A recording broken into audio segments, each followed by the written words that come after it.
The conference hall on Zenith Prime Station stretched for nearly a kilometer, its ceiling lost in artificial clouds meant to impress visiting dignitaries. Ambassador Minho Park stood at the human delegation's podium, straightening his jacket one last time before addressing the assembled representatives of 43 alien species. Behind him, Captain Ji-won Kim stood at parade rest, her military uniform crisp and proper. She had fought in 3 campaigns protecting Council worlds. She wore the scars to prove it. Minho began speaking, his voice calm and measured. He presented humanity's proposals for the year, expanded mutual defense agreements, shared research initiatives, and fair compensation for human military contractors. The humans weren't asking for much. They never did. After 200 years of service to the Galactic Council, they simply wanted to be treated as equals, rather than useful primitives. Speaker Belrith of the Taldros Dominion listened from his elevated platform, his crystalline features catching the light. When Minho finished, Belrith's laughter echoed through the chamber. It wasn't a polite chuckle. It was the kind of laugh that cuts deep and leaves marks. "The humans present us with demands," Belrith announced, his voice amplified across the hall. "These newcomers, barely 3 centuries into space travel, believe they have earned a seat at the table of equals." How amusing. Other council members joined in the laughter. Some species had been traveling the stars for 10,000 years. Humanity was still learning to tie its shoes in their eyes. Ji-won's jaw tightened, but she remained still. She had heard worse. Every human who worked with the council had heard worse, Valrith continued, warming to his subject. Your military contributions during the Void Reaver raids were adequate, nothing more. Any species with functioning weapons could have done the same. You were simply in the right place at the right time. Lucky accidents do not earn voting privileges. Minho's expression never changed. He had learned long ago that showing anger only made things worse. Instead, he gathered his documents, nodded once, and turned to leave. Ji-won followed.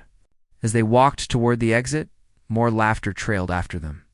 Someone called out about humans needing to learn their place. The human delegation's ship departed. Zenith Prime, within the hour. During the flight back to Earth, Minho sat in his quarters, staring at the wall. Ji-won brought him coffee and sat across from him. Same as always, she said quietly. Worse, Minho replied. They're getting bolder with their insults. They don't even pretend to respect us anymore. So what do? Minho looked at her for a long moment. We take it to the assembly. Let them decide. 3 days later, Director Hyun-woo Lee stood before the United Terran Assembly in New Geneva. The chamber held representatives from every human nation, colony, and orbital station. He played the recording from Zenith Prime without commentary. The laughter, the mockery, the casual cruelty of beings who viewed humans as useful tools, but never as partners. When the recording ended, silence filled the chamber. Then Chancellor Yoonji Choi rose from her seat. She was a small woman, barely reaching 5 feet, but when she spoke, everyone listened. For 200 years, she began, we have served the Galactic Council faithfully. We have sent our soldiers to die protecting their worlds. We have shared our technology freely. We have asked for nothing but basic respect in return. We have not received it. She paused, looking around the chamber. I propose we conduct an experiment. We will withdraw all human participation from Council affairs for 1 standard year. No military support. No trade agreements. No technology sharing. No humanitarian aid. We will simply stop doing everything we do for them and see what happens. They'll manage without us, someone called out. They have for thousands of years. Yenji smiled, but it wasn't a warm expression. Then they have nothing to worry about, do they? But I suspect we will learn something interesting about how much they actually need us versus how much they respect us. The debate lasted 6 hours. In the end, the vote was unanimous.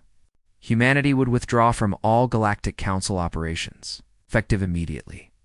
Admiral Doyen Kwan received his orders at 0600 hours the following morning. He read them twice, then called his senior staff to the briefing room aboard the carrier Indomitable. 40 officers filled the room, representing every human military vessel and installation in Council space. We're pulling out, Doyen announced without preamble. Everything, Everyone, every human soldier, technician, contractor, advisor, will be back in Sol System within 2 weeks. This is not a drill.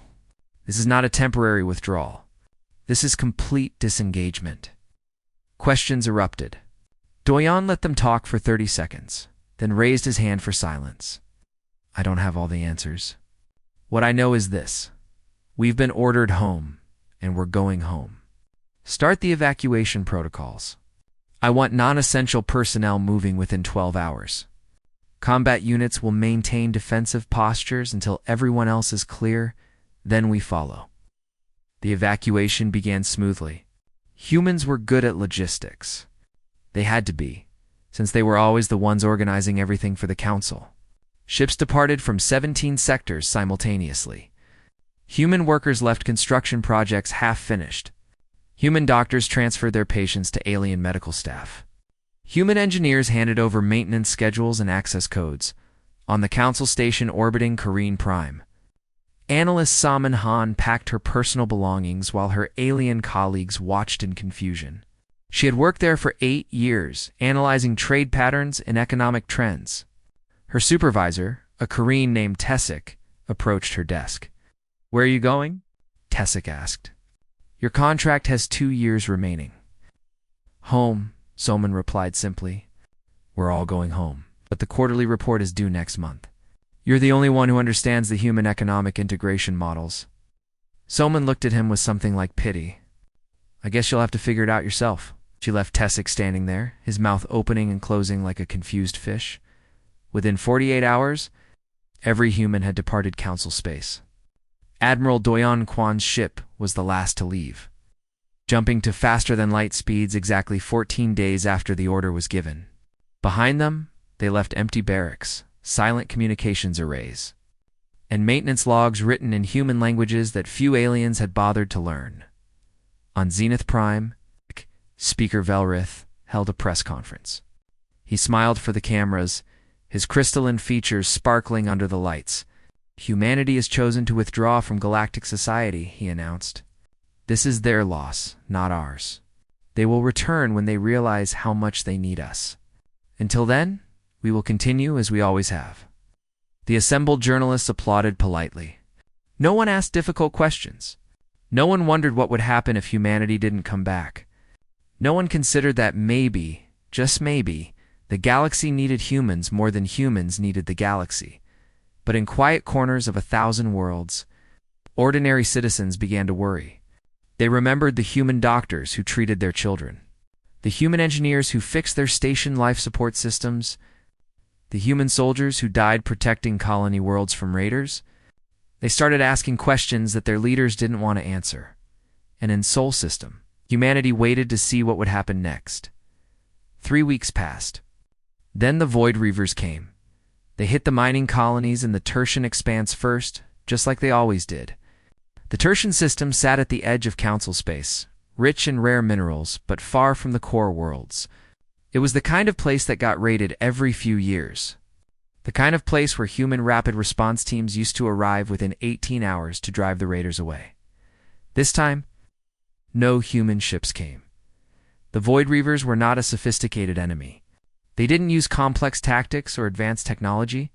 They simply appeared in overwhelming numbers, took what they wanted, and killed anyone who resisted. Against organized resistance, they usually retreated quickly. Against undefended colonies, they were devastating. The distress call from Tertian went out at 0300 station time. The Council Fleet Command received it at 0315.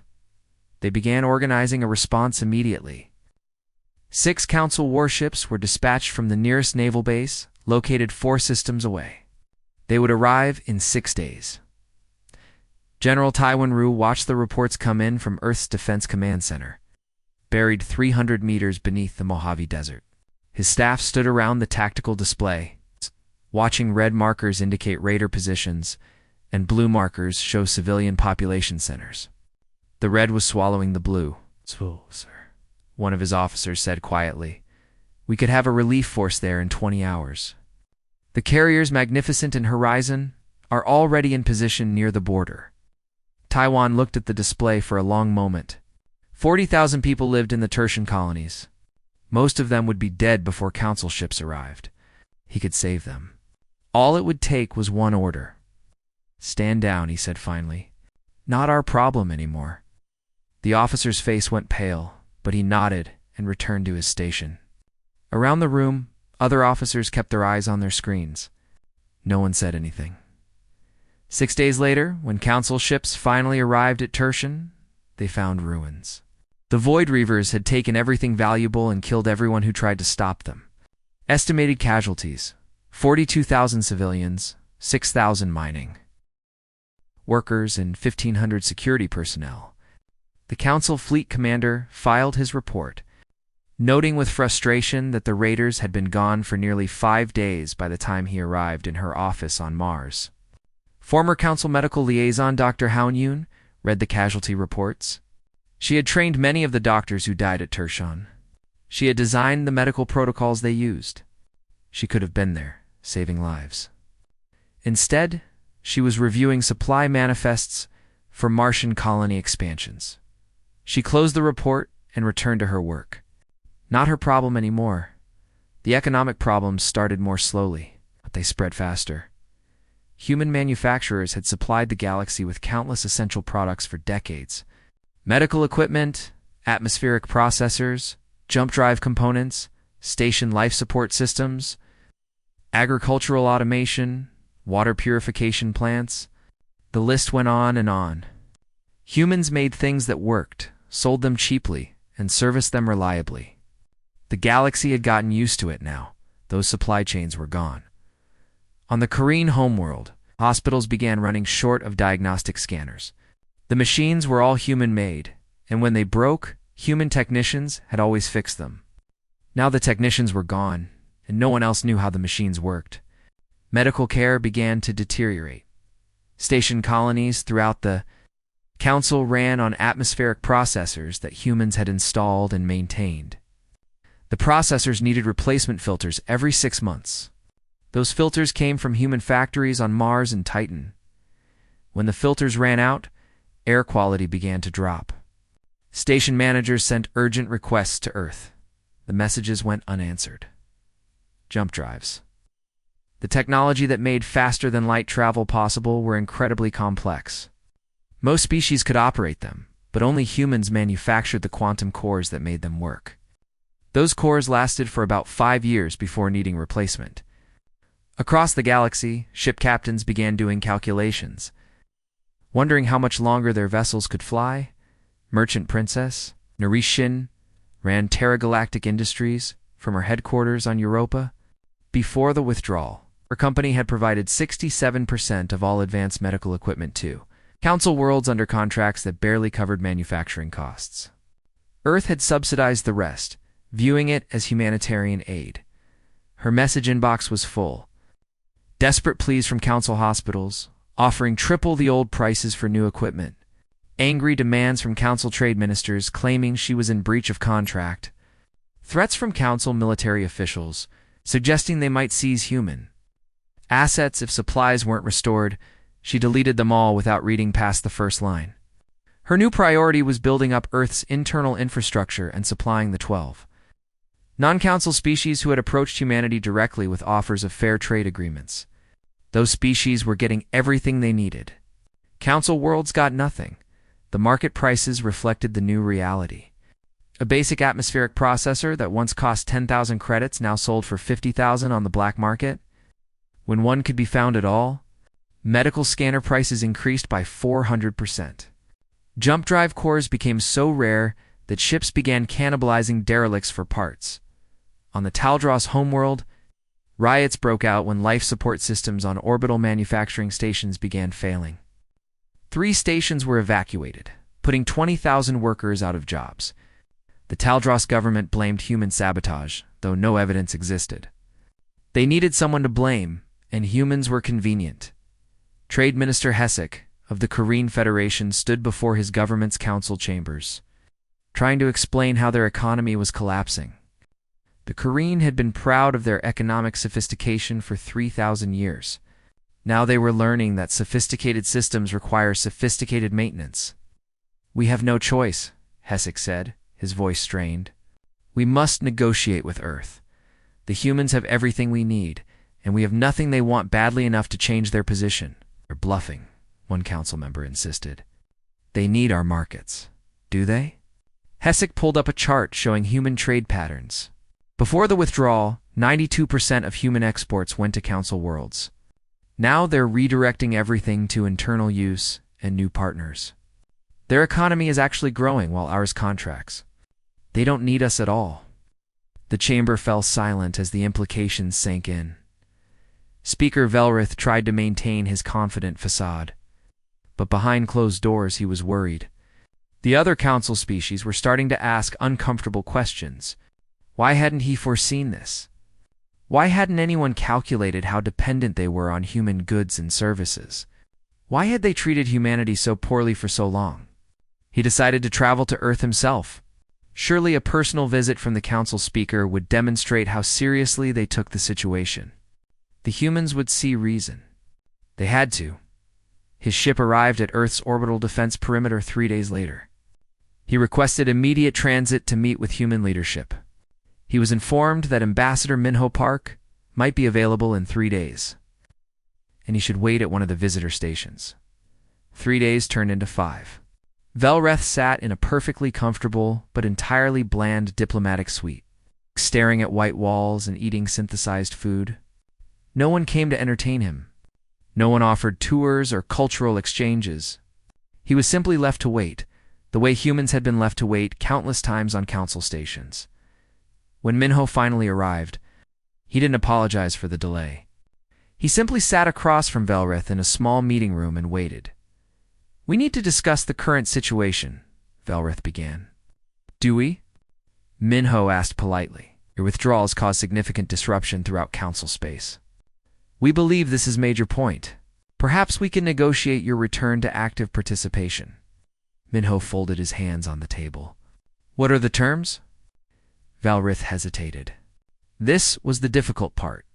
We would be willing to grant humanity observer status with speaking privileges at council sessions. We had that already. Yes, but now we would formalize it, with voting rights. That would require extensive deliberation among the council members. Technology sharing agreements? Access to restricted databases? Fair compensation for human military and humanitarian services? Velrith shifted uncomfortably. These matters would need to be discussed at length. I cannot commit to such significant changes without consulting. Then we have nothing to discuss, Minho said. He stood and walked toward the door. Wait. Velreth rose quickly. You cannot simply abandon the galaxy because of pride. Minho turned back, and for the first time, his calm expression cracked. Not into anger, but into something sadder. We're not abandoning anyone. You abandoned us long ago. You just didn't notice because we kept doing all the work anyway. Now you notice, and you don't like it. He left Velrith standing alone in the meeting room. The council speaker's ship departed Earth orbit 6 hours later, carrying no agreements and no promises. Just the understanding that humanity meant what it said. Back on Zenith Prime, Velrith filed his report. The council would need to authorize significant concessions if they wanted humanity back. But pride is a powerful thing, even when you're drowning. Especially when you're drowning, the council decided to wait. Surely the humans would crack first. The Krell swarm had been a minor threat for decades, contained by council military forces along the outer rim. They were insectoid creatures operating on hive mind principles, predictable in their attack patterns and manageable in small numbers. The council had fought them to a stalemate, and everyone seemed content with that arrangement. What the council didn't know was that human tactical analysts had been the ones identifying Krell attack patterns and developing counter-strategies for the past 80 years. Human fleet coordinators had been organizing the defense rotations. Human intelligence officers had been tracking Krell breeding cycles and predicting surge events. The council admirals simply implemented the plans, while humans gave them and took credit for the victories. Now, those analysts were gone. The Krell didn't wait long to test the new situation. 6 weeks after humanity's withdrawal, They launched a coordinated assault on 12 Outer Rim colonies simultaneously. It was the largest Krell offensive in 50 years. It caught the Council completely unprepared. Council Admiral Vekris commanded the defense fleet from his flagship, Pride of Taldros. He had 47 ships under his command, a respectable force. He had studied military strategy at the finest academies in the galaxy. He had won commendations for bravery in 6 campaigns. What he didn't have was any real understanding of how to fight the Krell without human tactical support. His fleet engaged the Krell near the colony world of Persis 7. The battle lasted 14 hours. When it was over, Vekris had lost 19 ships and barely managed to drive off the Krell attackers. Persis the 7th survived, but 3 other colonies fell while his fleet was committed to the one battle. The Krell had anticipated his response and struck where he wasn't. The casualty reports came in over the following days. 200,000 dead. 3 colony worlds completely overrun. Infrastructure damage that would take years to repair. The Outer Rim was collapsing, and the Council fleet was bleeding. Captain Juan Kim watched the battle reports from her command station aboard the carrier Magnificent, positioned just inside Sol System's defensive perimeter. Her tactical officer stood beside her, analyzing the Council's mistakes. They're bunching their ships together, he noted, making themselves vulnerable to Krell swarm tactics. They're not cycling their point defense systems properly. They're not maintaining proper spacing. It's like watching someone who learned to box from a book trying to fight a professional. Juan said nothing. Her crew had fought the Krell dozens of times. They knew every trick, every pattern, every weakness in Krell tactics. They could have ended this battle in 6 hours with a quarter of the casualties. But that wasn't their fight anymore. Captain, her communications officer called out. We're receiving automated distress signals from Persis 7. Multiple medical emergencies. They're requesting immediate evacuation support. The bridge went quiet. Guan looked at the tactical display showing the red markers where thousands were dying. Then she looked at her orders, clearly displayed on her command screen. Do not engage. Do not respond. Maintain defensive perimeter only. Log the transmission, she said quietly. Continue monitoring protocols, yes, Captain. In her quarters that night, Juan couldn't sleep.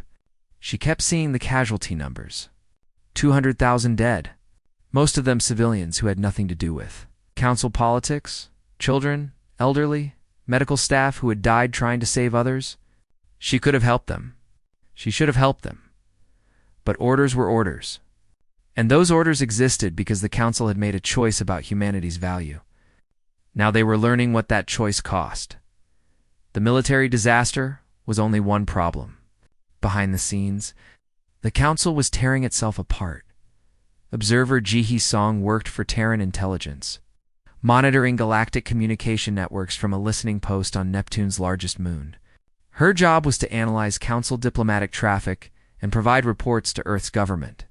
Since the withdrawal, her reports had gotten significantly more interesting. The Council was fracturing. Old rivalries suppressed by centuries of cooperation were resurfacing.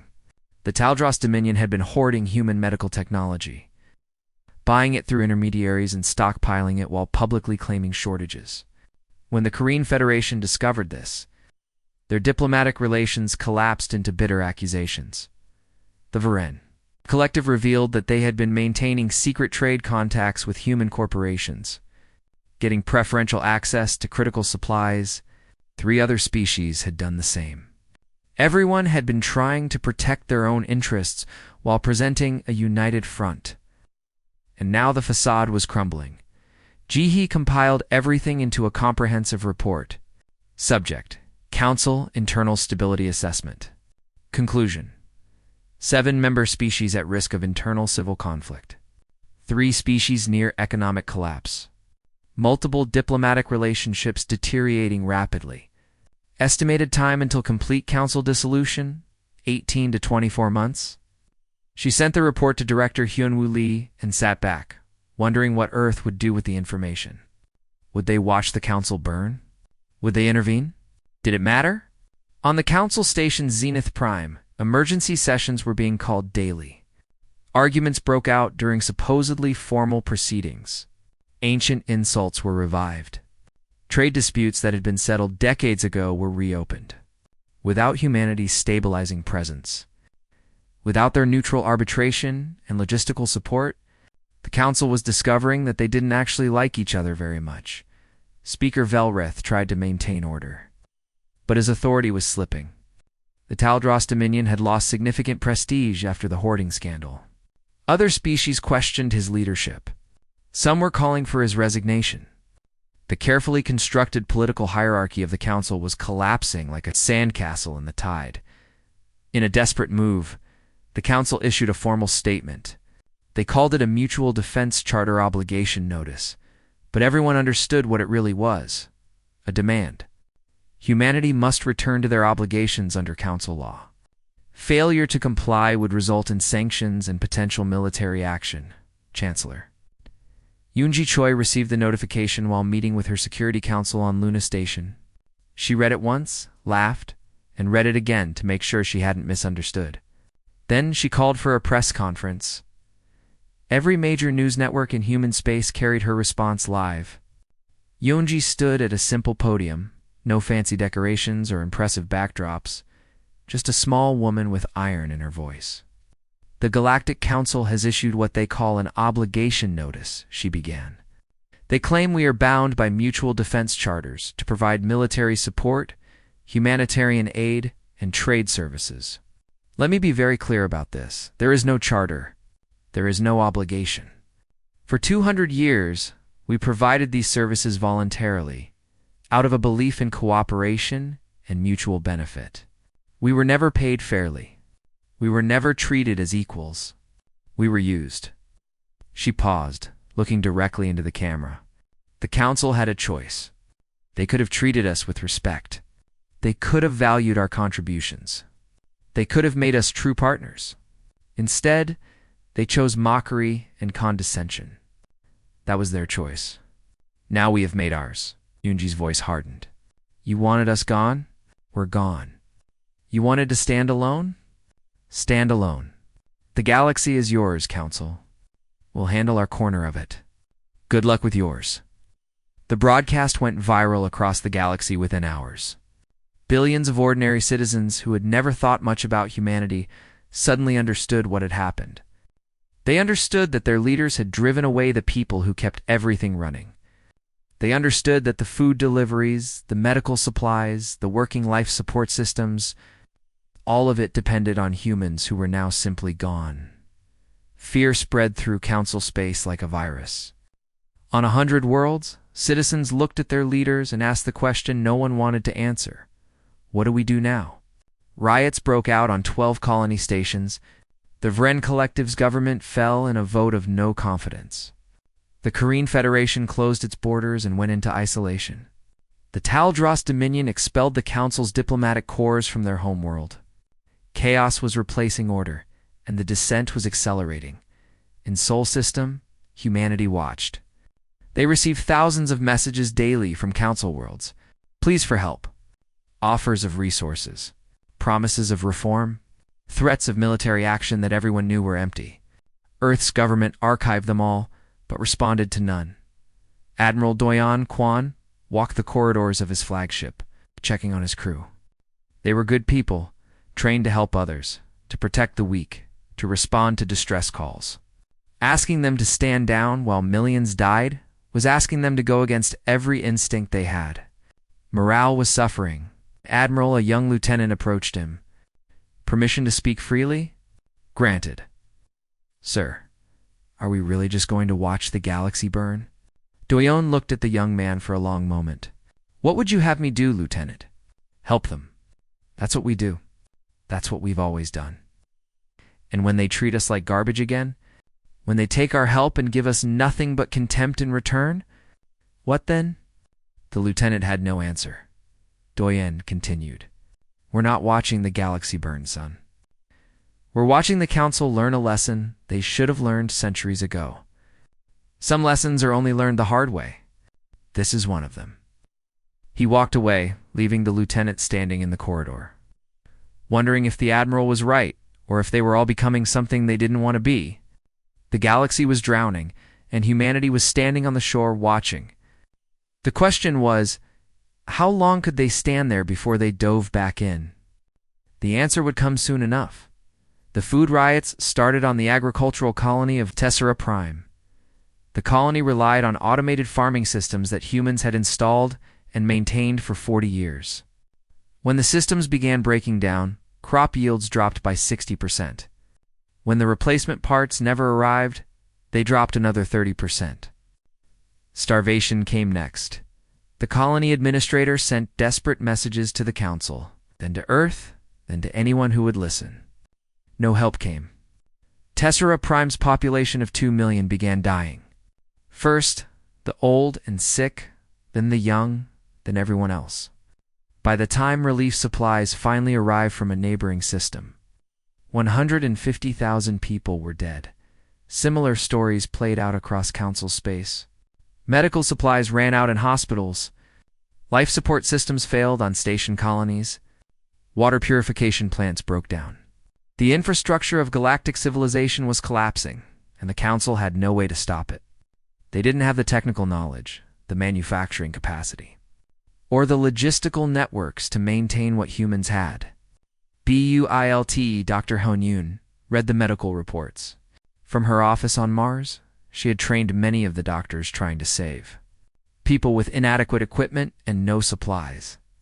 She had designed the treatment protocols they were attempting to follow. She knew exactly what medicines they needed, what equipment would save lives, what procedures would work.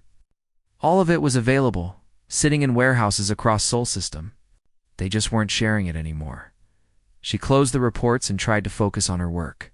She was coordinating medical services for the Martian colonies now, making sure human settlements had everything they needed.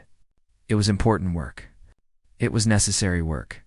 It just didn't feel right when she knew people were dying because she wasn't there. But she had been there for 30 years.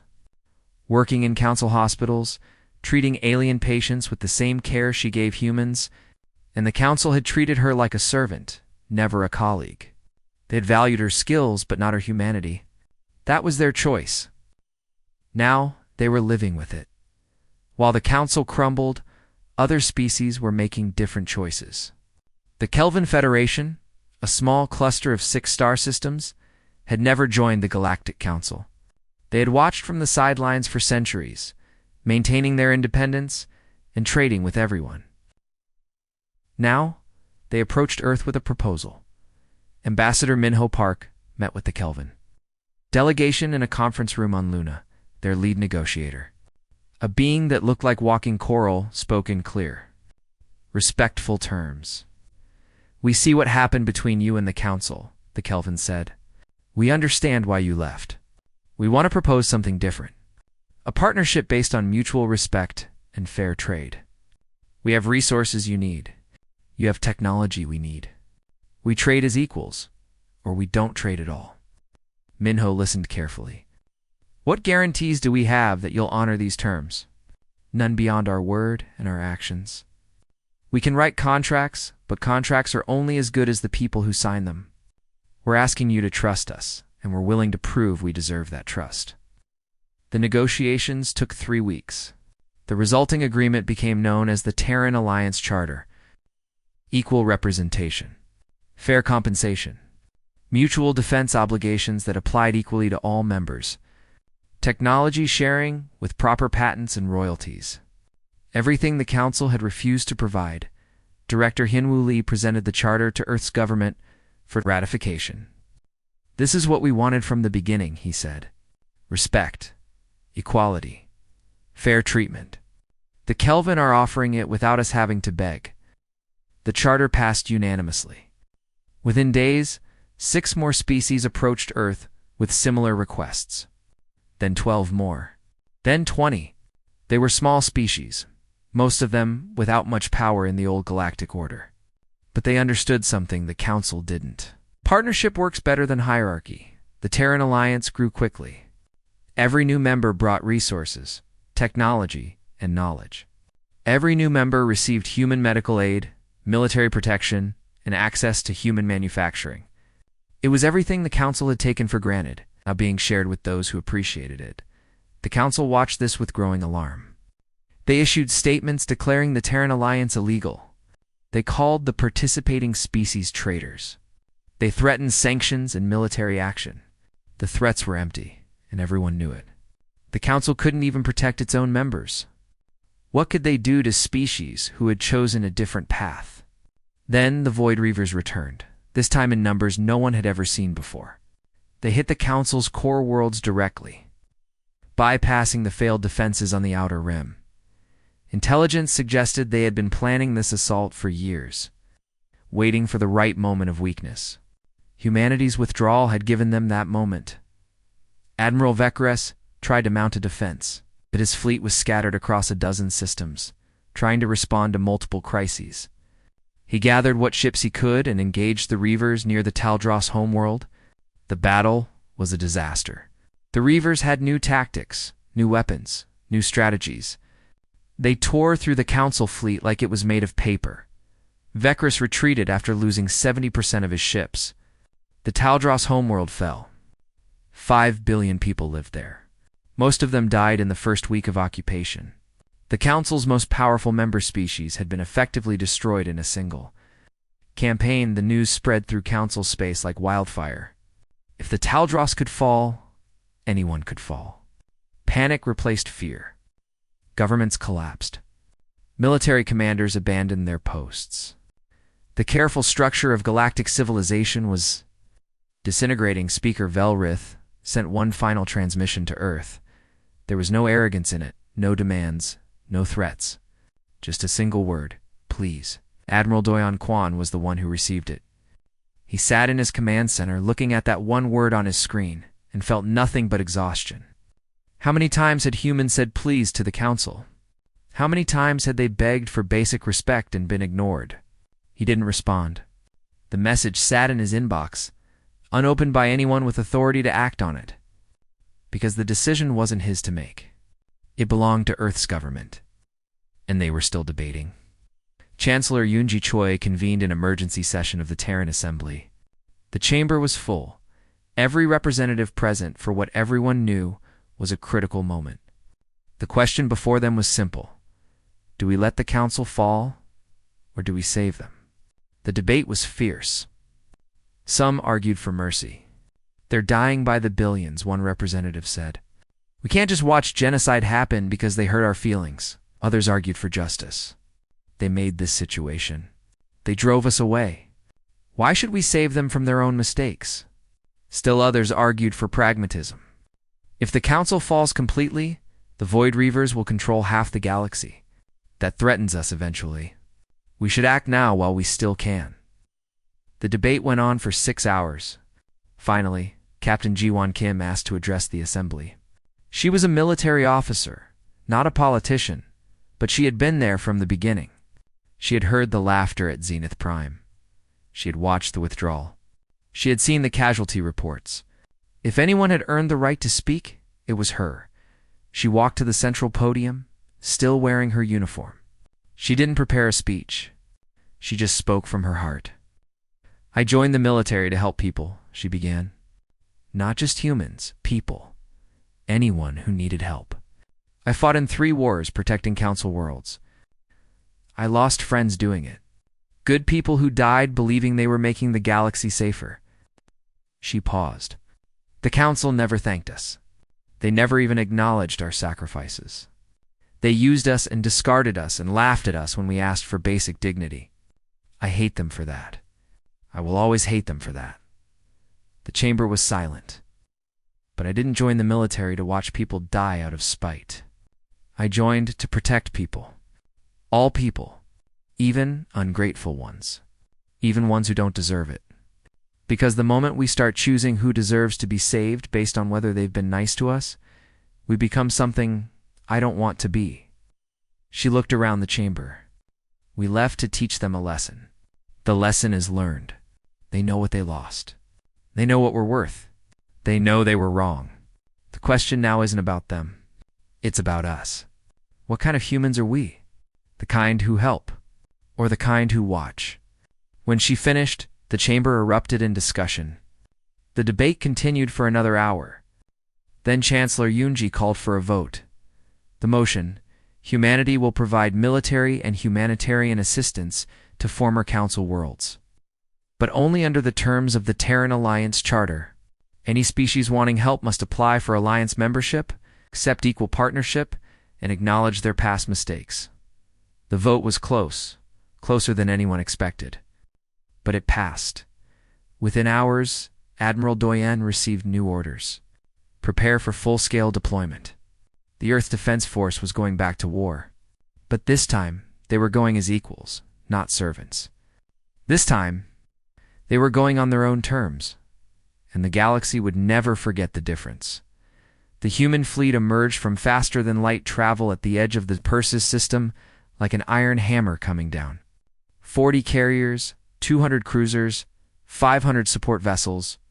It was the largest military deployment in human history, and every ship flew the new flag of the Terran Alliance alongside. Earth's blue and white dot, Admiral Doyon Quan, stood on the bridge of his flagship Indomitable, watching the tactical display populate with enemy contacts. The Void Reavers had 3 colony worlds surrounded and were preparing for final assaults. They had grown comfortable in the months since the Council fleet collapsed. Assuming no real opposition remained, they were about to learn otherwise. All ships Doyon transmitted across the fleet network. We are not here as saviors. We are not here as servants. We are here as the sword of the Alliance, and we will show these raiders what happens when they threaten our interests. Engage at will. The battle was brutal and efficient. Human tactical doctrine, developed over decades of fighting the Reavers, was implemented perfectly. The fleet split into coordinated strike groups, each targeting specific enemy formations. Point defense systems cycled properly. Ship spacing prevented swarm attacks. Fighter wings exploited gaps in Reaver defenses. Within 8 hours, the enemy was retreating. Within 12, they were completely driven from the system. Captain Jiwon Kim commanded one of the carrier groups, her ship leading the assault on the Reaver's command vessels. Her crew worked with practiced precision, every officer knowing their role. They had waited months for this. The action felt good, felt right, felt like they were finally doing what they were meant to do. But when the battle ended and the casualty reports came in, the feeling became complicated. They had saved Persis 7 and the surrounding colonies. Millions of people who would have died were now alive, Becca. Use of human intervention. But tens of thousands had already died before the fleet arrived. The remains of destroyed settlements, the mass graves, the burned cities, they were still there. Monuments to what happened when humanity wasn't around to help. The survivors greeted the human fleet with gratitude and shame. The planetary governor came aboard, Indomitable, to meet Admiral Doyon personally. She was a Vren, her blue-gray skin pale from stress and malnutrition. "Thank you," she said simply. "You didn't have to come. After everything, you didn't have to come." Doyon looked at her for a moment. "No, we didn't. But we did anyway. Now, let's talk about what happens next." What happened next was the process that would be repeated across 50 systems in the following months. The governor and her government applied for Terran Alliance membership. They acknowledged that the Council's treatment of humanity had been wrong. They agreed to the Alliance Charter terms: equal representation, fair compensation, mutual defense obligations, and respect for all member species. It wasn't easy. Pride is hard to swallow, especially for species who had considered themselves superior for millennia. But survival is a powerful motivator. The choice was simple: join the Alliance as equals or face the Reavers alone. Most chose to join. The humanitarian mission was massive. Dr. Han Yun found herself back in space. Leading medical teams to former Council worlds, they brought supplies, equipment, and knowledge. They treated the sick and trained local medical staff. They rebuilt hospitals and clinics. It was exhausting work, harder than anything she had done before, but it felt meaningful in a way her work on Mars never had. On Tessera Prime, she stood in a field hospital treating survivors of the famine. A young Korean mother brought her daughter in, the child weak from malnutrition but alive. Dr. Hound treated the girl, showed the mother how to manage the recovery nutrition plan. And provided enough supplies for a month, the mother cried, holding her daughter. I thought we would all die, she whispered. I thought no one cared. Town said nothing. What could she say? That humans did care, but had been pushed away? That millions had died because of political pride? That this child almost died because adults couldn't treat each other with basic respect? Instead, she just held the woman's hand for a moment and moved on to the next patient. The council itself no longer existed in any meaningful way. Zenith Prime Station was damaged in a Reaver attack and abandoned. The various species that had formed the council now operated independently, most of them applying to join the Terran Alliance. Some held out, trying to maintain their old hierarchies and power structures. They didn't last long. Speaker Velrith survived the fall of the Taldros homeworld and found himself living in a refugee camp on a Kelvin Federation world. The former leader of galactic civilization now stood in line for food rations with thousands of other displaced Taldros. He had lost everything: his position, his power. His world ambassador Minho Park visited the camp as part of a humanitarian assessment tour. He didn't plan to see Velrith, but the former speaker sought him out. They stood in a dusty square between rows of temporary shelters, two men who had faced each other across a very different divide. I was wrong, Velrith said. It came out hoarse, like the words physically hurt. About humans, about everything. I spent 3,000 years believing my species was superior, that our age gave us wisdom. I was a fool, Minho could have gloated. Could have thrown Velrith's old insults back in his face. Could have reminded him of the laughter at Zenith Prime, of the mockery, of the casual cruelty. Instead, he just looked tired. Yes, you were, Minho said quietly. And billions paid for your foolishness, including your own people. Velrith's crystalline features seemed to dim. Can you forgive us? I don't know. That's not my decision alone. But we're helping you survive anyway because that's what we do. Maybe someday forgiveness will come. Today, we're just trying to keep people alive. He walked away, leaving Velrith standing in the dust, a monument to fallen pride. 5 years passed. The galaxy transformed in ways no one had predicted. The Terran Alliance grew to include 89 species, from massive civilizations to tiny colony clusters. The Void Reavers were pushed back to their home systems, contained by combined Alliance fleets. Trade routes reopened. Manufacturing rebounded. Medical care improved. Food production stabilized. The old council was mentioned only in history texts. A cautionary tale about the dangers of arrogance and the importance of valuing all partners equally. The new generation growing up knew only the Alliance, where species worked together based on mutual respect rather than ancient hierarchies.